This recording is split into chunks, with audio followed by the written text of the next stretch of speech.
Welcome back, fight fans. Welcome back to Duality 7X. I'm your host, Sheeraz, and on this channel, we dive into all the latest trending stories when it comes to the world of MMA, the UFC, WWE, and boxing. So if you're into real fight talk with zero fluff, then you're at the right place, guys. So let's get into it. I want to chat a little bit about Wrestlepalooza. Wrestlepalooza, WWE Wrestlepalooza, the event that happened yesterday. And guys, if you notice that it was a little bit different, if you're trying to go on Netflix to try to stream this event, guess what? It wasn't on Netflix. It was on ESPN. There's been a lot of mixed reactions when it comes to WWE partnering up with ESPN. Only because people just don't want to pay more money, especially in an economy that's not the hottest right now. People are a little bit more dollar value conscious and a little bit more careful in terms of how they spend their money. That said, I never compromise quality for price, especially when it comes to a really good event, and Wrestlepalooza on ESPN did not disappoint. Okay, full disclosure, everything that I'm about to talk about right now, if you guys haven't seen Wrestlepalooza, then you might want to skip past this video.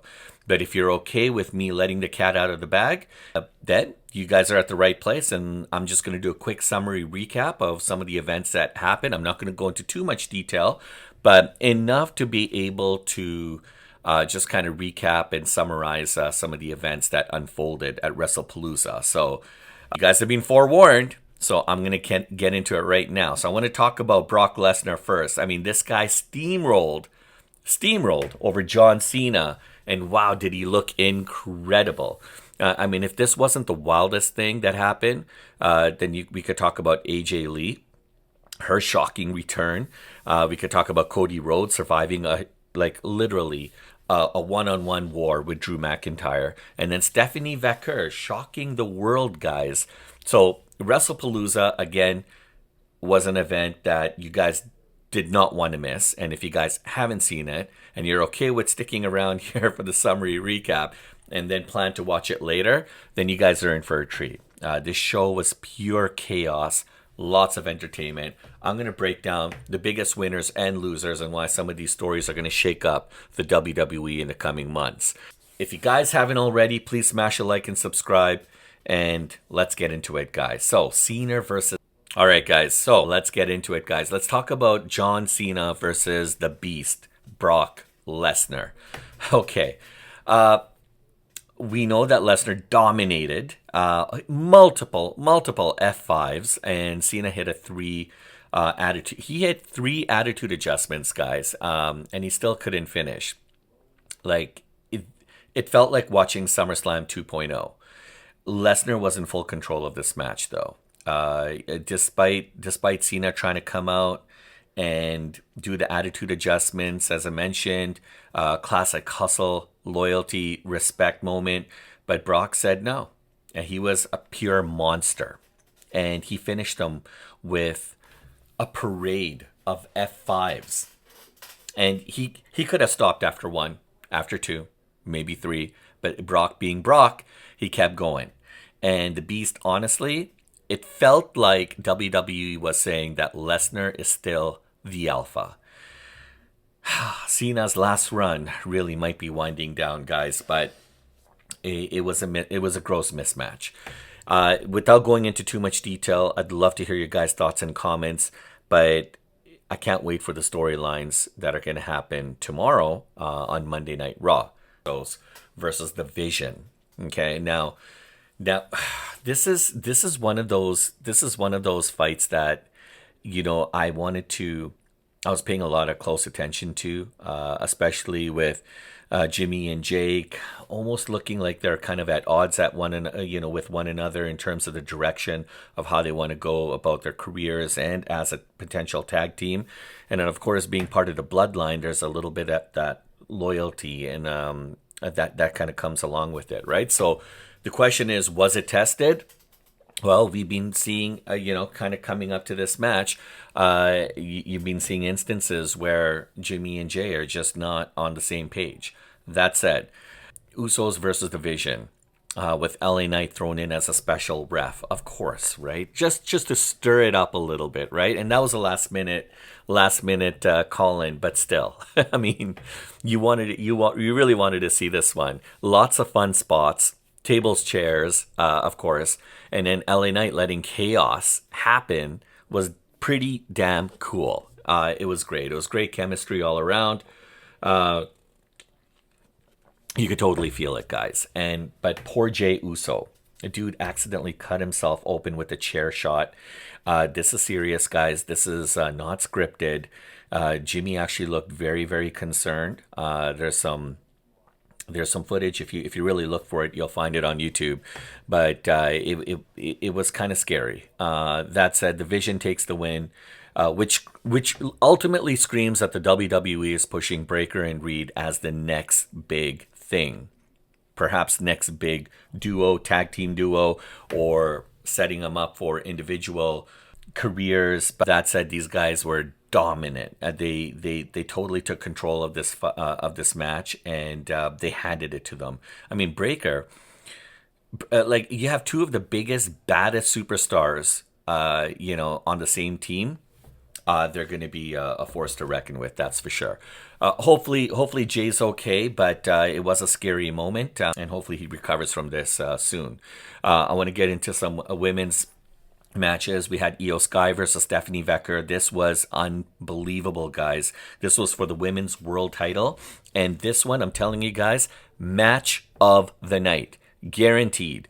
I remember there was a time when the women's fights were a lot more entertaining than the men's. There was a little period of time there, and then it started to kind of go back and forth. It was kind of like up and down, but the women's, the talent level with the women's division is absolutely surreal.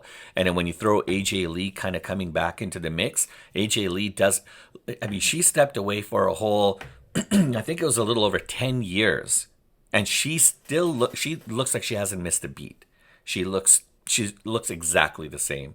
But this is not about AJ Lee right now. That's coming up next. This is about Io Sky and Stephanie Vaquer. Beautiful fight, guys. It was absolutely incredible. Match of the night, guaranteed, pound for pound. Sky and Vaquer, they went full throttle. It was a very, very nice. It was very nice to watch a really technical wrestling match. It was athletic, lots of high drama. There were moments where you're kind of like, oh my gosh, like, can they pull this off? It was one of those matches. They let everything go, and they didn't hold back. It was unbelievable. Stephanie pulled off a huge, huge victory over Io Sky, and what a clean win, too. Not just a victory. There was no cheating, no behind the scenes or any help from anyone. She did it all by herself, and it was absolutely incredible. And she did it. It was a beautiful, clean win over a two-time champion. That's huge, guys.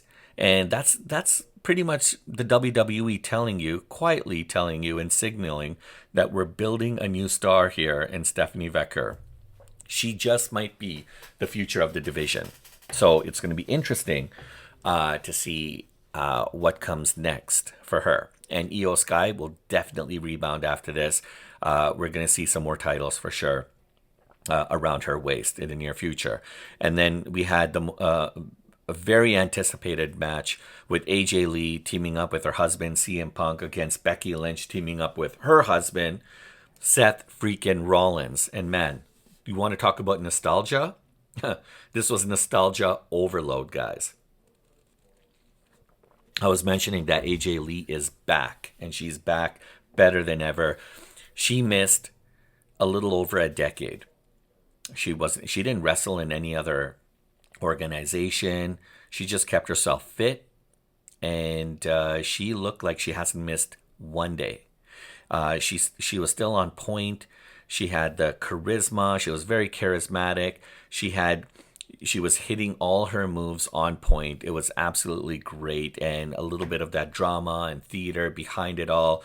It made for a very entertaining match. This, I think, was probably right up there with the Io Sky Stephanie Vaquer match as a potential fight of the night. If Dana White was running this, running the WWE, they'd be getting those performance bonuses for sure. But yeah, definitely nostalgia overload. AJ Lee back in the ring after a decade was absolutely incredible. Teaming up with none other than her husband, and Punk was on point. You could tell that it looked like everybody was having a lot of fun in this match. And it was a 5-star clinic, guys. It was a lot of fun. It was entertaining. The crowd was loud. It was vibing. Everyone was just buzzing. And I mean, if I could sum it up with one word, it was 100% electric. And with Lee getting the pin, what a perfect way to reintroduce her into the folds of the WWE Women's Division. Because the Women's Division is already getting a lot more entertaining. Throwing AJ Lee into the whole mix is going to be absolutely fun. Now, we're going to get into Cody Rhodes versus Drew McIntyre. This was for the WWE main title event. Cody retains against Drew. This was an all-out physical war, guys. It was gritty. It was hard-hitting. Not a lot of technical wrestling, but it was just like a brute slugger fest, you know. And they teased Cody having a concussion, but it was Drew who actually got pretty banged up, guys, which kind of shifted the match a little bit. Cody holding the belt on ESPN's first big WWE stage. That's something to say, guys. That was absolutely incredible. It was really good, and it was a brilliant, smart move by the WWE to make that happen, and it keeps him strong going into the next arc. So this was great, guys. This wasn't my overall take, guys. And the reason why Wrestlepalooza was so important, especially on ESPN, this wasn't just another pay-per-view event. This was the WWE essentially planting seeds for their new ESPN era. Lesnar's destruction of Cena keeps the Beast relevant, while Cena's story feels like it's coming to kind of like full circle, and now we're kind of closing out. And then with Stephanie's win over Io Sky, who saw that coming, guys? I honestly didn't. That's a torch passing moment. And AJ Lee's return, honestly, is going to really shift things in a big way, because her return is going to bring a whole new wave of excitement to the women's division. And it seems like the fans are already embracing her, which is exactly what the WWE wants to see. And so the WWE essentially is telling their fans that the future is here, and we have a new era with ESPN as their partner, and it's going to be absolutely incredible. Now, the question I have is, what if, right? Because with that whole storyline with Becky Lynch and Punk and Rollins, and then they were teasing the possibility of Bayley or even Rhea Ripley perhaps maybe kind of teaming up with CM Punk or kind of helping him out. But when AJ Lee returned, and when I heard about her returning, I honestly thought that she was going to stick around maybe for a few matches at most.